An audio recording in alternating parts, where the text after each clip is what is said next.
This is the Fort Prizensten, built somewhere in the 1700s by the Danes, and this is where they used to bring a lot of the slaves, both from the Volta region area and even beyond, come keep them here and take them all the way to overseas in order to go sell. It remained a key site in terms of the history of the slave trade here in Ghana and other parts of the world. Well, it looks very good from the outside, but things really don't look good when you get inside it. Along the shores of the sea in the Keta municipality is this imposing edifice, Fort Prizensten, also known as the Keta Fort. Painted black and white, the fort was built by the Danes in the 1700s with highly durable materials, including seashells. The fort has about 10 semi-detached storage structures which have served as dungeons for the slaves. Very intriguing stories have been told about it. Each of the dungeons take about 100 to 200 slaves, but initially no ventilation. It was after when the fort was sold to the British, that was the time they created all this ventilation we are seeing today. So inside it, the slaves defecate, urinate, sleep there. They were dying through insanity condition. Even the water, they will pour it under the door. They have to use their tongue to lick it. Food were thrown to them through the window. They struggle for it, and finally they use hot iron, which bear the name of the company or the company coat of arms to mark various parts of their body for easy identification. Also here are striking artifacts. We have the chains, shackles, where the slave bow before the governor select them, and then we also have the weighing scale, the grinding stone that they used to grind the corn. All those things are inside here. Stories that will make you cringe.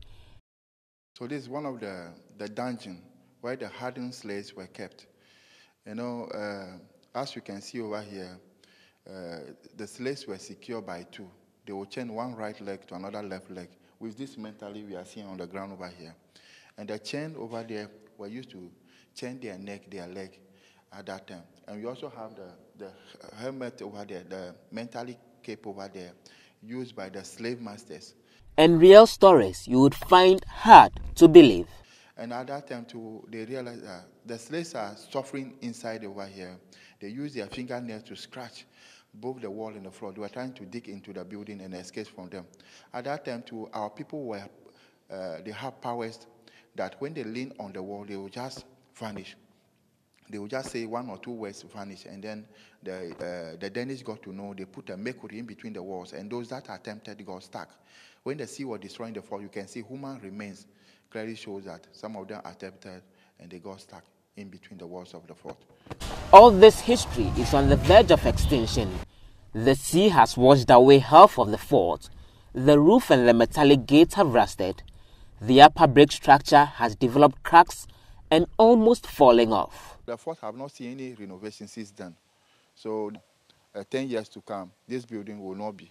So we have, when these buildings wipe away, we don't have anything to tell our children. Some people fear that when they get into the fort, it will collapse on them. So we do brief them outside.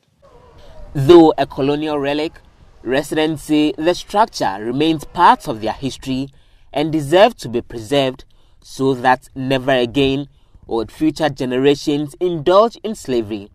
They also want it renovated to serve as a revenue generation source for the community. For Joy News, Joseph Opoku Gakpo, Keta.